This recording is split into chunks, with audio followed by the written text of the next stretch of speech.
Un partenariat sur de nouvelles bases avec l'Espagne et l'Allemagne. Un projet de gazoduc stratégique qui passe une nouvelle étape. Une relation business et militaire qui s'intensifie avec Israël. L'année 2022 a été faste pour la diplomatie marocaine à tel point que Nasser Bourita, le ministre des Affaires étrangères, est la troisième personnalité qui a marqué l'année pour les Marocains, selon un sondage Clair Vision pour Tel Quel. Alors, que retenir de cette année diplomatique ? Quel fait marquant et quel impact pour 2023 ? Passage au SCAN. Je suis Landry Benoît, vous écoutez Le SCAN, le podcast actu de Tel Quel. Et ce mercredi 4 janvier 2022, je vous propose une rétrospective diplomatique avec ma consoeur Mathilda Perroni. Bonjour Mathilda. Bonjour Landry. Tu étais récemment au Atlantic Dialogues organisé par le Policy Center et tu as rencontré des diplomates et experts internationaux pour passer en revue l'année 2022 et les grands enjeux de 2023. Alors je te propose de commencer par les grands succès diplomatiques de 2022, à savoir la fin des tensions entre Rabat et Berlin et Rabat et Madrid, une fin des tensions accompagnée d'avancées, Mathilda, d'avancées significatives sur l'approche de l'Espagne et de l'Allemagne sur le dossier du Sahara. Effectivement, Landry. Alors, dans l'ordre, c'est Berlin en premier, qui s'est réconcilié avec Rabat après plusieurs mois de tension. On rappelle qu'en 2021, le Maroc avait décidé de suspendre tout contact avec l'ambassade d'Allemagne, de cesser toute coopération économique avec les instances allemandes au Maroc, et tout ça pour protester contre plusieurs décisions jugées anti-marocaines. Oui, dans des propos de l'ancien ambassadeur allemand qui avait appelé à une réunion de l'ONU après la reconnaissance américaine de la souveraineté marocaine au Sahara. Oui, ça avait été mal perçu. Et en plus, Rabat, plus tard, avait été mis à l'écart d'un sommet international sur la Libye, qui a été organisé par l'Allemagne, alors que le Maroc a été un des acteurs principaux dans les négociations politiques libyennes. Depuis, la tempête est donc passée, Mathilda, et ça a commencé par un call vidéo entre Nasser Bourita et son homologue allemande en février 2022. Oui, Landry, un appel visio à l'issue duquel Berlin avait annoncé sa volonté d'entamer, je cite, « un nouveau dialogue afin de surmonter les malentendus et d'approfondir les relations bilatérales ». Donc cette visio, 4 mois après l'arrivée au pouvoir du social-démocrate Olaf Scholz. Puis, en novembre dernier, le gouvernement allemand a officiellement apporté son soutien au plan d'autonomie marocain. Jusque-là, Berlin était neutre dans le dossier du Sahara. Et ce changement est important et ça n'est pas le seul intervenu en 2022 puisque l'Espagne a fait de même après des mois de brouille diplomatique suite à l'accueil de Brahim Rally, le patron du Front Polisario en avril 2021. Madrid a reconnu un an plus tard, en avril 2022, le plan d'autonomie marocain. C'est un revirement et une deuxième victoire diplomatique majeure pour le Maroc. 2 victoires qui témoignent d'un changement de paradigme au sein de la diplomatie marocaine. Et justement, Mathilda, durant les Atlantic Dialogues, vous avez pu interroger le nouvel ambassadeur marocain pour l'Union européenne, Youssef Amrani, sur sa vision de la diplomatie aujourd'hui, en 2022-2023. Oui, et Youssef Amrani met en avant le besoin de multilatéralisme dans un système qu'on sait mondial et globalisé. Donc pour lui, les questions régionales ont besoin de réponses globales et ça peut passer par des discussions à l'ONU ou encore par la diplomatie avec l'Union européenne. On l'écoute à ce sujet. Étant donné que les défis sont globaux, il faut des réponses globales, des réponses concertées, avec une ambition que le Maroc a toujours portée sur une reconfiguration des relations internationales au niveau de l'Afrique, mais aussi au niveau de notre relation avec l'Europe, qui demeure un partenaire stratégique, un partenaire important pour le Maroc. Mathilda, pour finir le dossier du Sahara et ses victoires diplomatiques, on peut rappeler que 2022 a aussi vu de nouveaux consulats s'installer dans les provinces du Sud. Après la reconnaissance des États-Unis de la souveraineté marocaine. Et de plus en plus d'États installent des consulats à Dakhla et Laayoune. Il y aurait aujourd'hui environ une trentaine de pays qui ont implanté une instance diplomatique dans la région. 2022, c'est aussi l'année de la continuité en matière de politique africaine et de développement des opportunités économiques. Principal fait marquant à retenir côté Afrique, une avancée significative sur le projet de gazoduc Maroc-Nigeria, Mathilda. Oui, un projet censé assurer la souveraineté énergétique des pays de l'Afrique de l'Ouest et permettre une exportation du gaz africain vers l'Europe via le Maroc. En 2022, le Maroc a eu gain de cause dans ce projet avec l'adhésion de 7 pays, dont le Sénégal et la Côte d'Ivoire, qui ont paraphé formellement leur adhésion dans ce projet. Un projet, on le rappelle, en concurrence avec l'Algérie. Oui, en fait, depuis 2016, Landry, 2 projets de gazoduc se font concurrence. Ils sont tous les deux censés relier le Nigeria à l'Europe. D'un côté, on a le Trans-Saharan Gas Pipeline, lancé par l'Algérie, Et en parallèle, on a le Nigeria-Morocco Gas Pipeline, conçu par le Maroc. Et le projet algérien date des années 80. Et il reste pour l'instant au point mort. Mathilda, sur l'Afrique, le Maroc augmente sa stature internationale et plaide en faveur d'un siège permanent à l'ONU. Oui, d'ailleurs, lors des Atlantic Dialogues, j'ai pu interroger Omar Hilal, le représentant du Maroc à l'ONU, et on écoute ce qu'il dit à ce propos. L'Afrique revendique 2 sièges permanents, avec tous les prérogatives de ce siège permanent. Bien sûr, ça dépend, et 5 sièges non permanents. Cela dépendra bien sûr de l'évolution de la réforme du Conseil de sécurité. Je peux vous dire, ça c'est une opinion personnelle, que ça ne serait pas pour demain, ce n'est pas pour l'Afrique, mais la réforme en elle-même, parce que la conjoncture internationale, malheureusement, ne permet pas des accords ou des compromis sur la réforme. Il y a une position africaine sur Île Joalini qui a été adoptée, que nous défendons tous ensemble. Et bien sûr, lorsqu'il y aura une évolution, chaque année nous discutons des conditions des uns et des autres, de qui sont les candidats.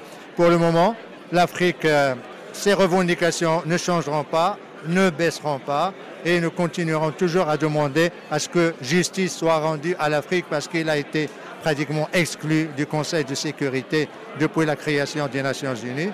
Et bien sûr, le Maroc a un rôle à jouer, non seulement dans la promotion de candidatures africaines, mais dans également sa place au sein du Conseil de sécurité. Autre victoire diplomatique pour le Maroc, la fin de la crise avec la France. Même si le mot crise n'a jamais été formellement prononcé entre les deux pays, fin décembre 2022, Catherine Colonna, la chef de la diplomatie française, a retiré une épine du pied dans la relation tendue entre Paris et Rabat.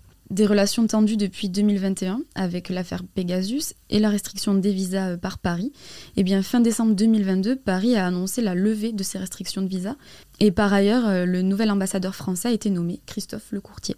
Un ancien diplomate et un ancien patron de Business France, sorte de méga AMDIE, l'agence marocaine de développement des investissements et des exportations. Nous en parlerons d'ailleurs très bientôt dans un épisode du Scan avec mon confrère Ibrahima Bayou Junior. Mathilda, cette relation Maroc-France, elle a aussi été marquée en 2022 par du football. Oui, avec la demi-finale France-Maroc de la Coupe du Monde 2022. À l'époque, on a interrogé Pascal Boniface, directeur de l'IRIS, Institut de Relations Internationales et Stratégiques. Et cette rencontre est intervenue dans la même semaine que ce match historique. Et pour Pascal Boniface, c'était justement l'occasion de mettre fin à ce mauvais épisode entre Paris et Rabat. Le fait que ces deux pays très proches se rencontrent va permettre au moins une consolation à celui qui aura perdu, c'est qu'il ne sera pas totalement absent de la finale, puisque je suis sûr que la plupart des Français vont soutenir le Maroc en finale si le Maroc l'emporte mercredi soir, et que, à l'inverse, la plupart des Marocains vont soutenir la France dimanche en finale si c'est la France qui gagne la demi-finale mercredi. Et l'économie sera la pierre angulaire de l'année 2023 entre Paris et Rabat. Il y a urgence pour la France de reprendre la main après avoir cédé déjà sa place de premier partenaire commercial à l'Espagne il y a quelques années. Bien, les États-Unis l'ont devancé au premier semestre 2022 en termes de premier investisseur. Des États-Unis qui se réorientent vers l'Afrique et le Maroc. On parlait de foot un instant, Mathilda, justement, l'une des photos diplomatiques de cette année 2022, c'est aussi cette image entre Aziz Arnouch et Joe Biden en train de regarder la demi-finale Maroc-France. Les bonnes nouvelles diplomatiques ont donc marqué l'année 2022, mais la diplomatie n'est jamais un monde de bisounours. En 2022, les tensions entre Alger et Rabat ont continué de plus belle. Oui, des tensions accentuées depuis la fin des relations diplomatiques décidées par Alger en août 2021. Mais l'année 2022 a été marquée par une autre image, celle de Nasser Bourita, qui serre la main de Abdelmajid Tebboune, le président algérien. Et c'était au sommet de la Ligue arabe en octobre 2022 à Alger. Nasser Bourita qui représentait le roi Mohamed VI. La délégation marocaine avait fait état d'exactions répétées à son encontre et s'était plaint de diffusion de fake news sur sa présence au conclave. Toujours est-il que ce sommet de la Ligue arabe, le premier depuis 3 ans, a brillé par l'absence de 10 chefs d'État. Alger comptait en faire un succès diplomatique. Ce sommet, au final, s'est terminé par une déclaration d'Alger rappelant l'impératif de préserver l'unité des États arabes, la question palestinienne étant de mise. Mathilda, on va justement parler Palestine-Israël dans un instant, mais d'abord, l'autre événement marquant au chapitre des mauvaises nouvelles, c'est la crise entre Tunis et Rabat. Une crise surprise qui est intervenue en août 2022 lors du sommet Afrique-Japon à Tunis. Coup de tonnerre, le président tunisien Kais Saied accueille en grande pompe Brahim Rali, le chef du Polisario. Dans un épisode du Scan, voilà comment Yacine Majdi, journaliste de la rédaction de Tel Quel, analysait cet événement. Je pense que le geste est étonnant. Du côté tunisien, on soutient que l'invitation qui a été adressée au chef du Polisario viendrait de l'UA, qui serait l'un des organisateurs de l'événement et non pas de la diplomatie tunisienne. Mais même si l'invitation a été adressée par l'UA, on ne comprend toujours pas pourquoi il y a eu un tel protocole qui a été déployé pour recevoir Brahim Rali. On parle quand même de tapis rouge à l'aéroport, salon d'honneur, accueil avec les honneurs en somme. Et une bise également. Qui aurait pu imaginer une bise entre un chef du Polisario et un président tunisien ? Effectivement. Est-ce que cet accueil signifie une reconnaissance de la race des Yacine ? Tout simplement non, Landry. On peut prendre un exemple, par exemple, le sommet UE-UA qui s'est tenu en février dernier à Bruxelles. L'UE en tant que tel, avec l'UA, a reçu une délégation de la race ou du Polisario. Mais cela ne signifie pas que l'UE reconnaît le Polisario. L'UE reconnaît l'Union africaine en tant que partenaire, mais pas l'intégralité de ses membres. Pour terminer ce scan sur le volet diplomatique, 2022, c'est aussi l'année du renforcement des relations économiques entre Rabat et Tel Aviv. D'ailleurs, en mars 2022, un premier forum économique Israël-Maroc a eu lieu en Israël. 80 entreprises marocaines et 300 entreprises israéliennes y participaient. Rien qu'en mai 2022, les échanges commerciaux étaient chiffrés à plus de 3 millions de dollars. Et Rabat et Tel Aviv veulent quadrupler ce volume d'échanges. On écoute à ce propos Jamal Amiar, journaliste et auteur de l'ouvrage « Le Maroc, Israël et les Juifs marocains ». Tout ce qui s'est fait sur le plan économique, sur le plan humain, sur le plan culturel. Il y a du théâtre israélien ici, il y a des cinéastes marocains qui vont en Israël, il y a des échanges d'hommes d'affaires. Il y a 15 vols par semaine dans les deux sens alors qu'il y en avait 4 ou 5 il y a 12 mois ou 18 mois.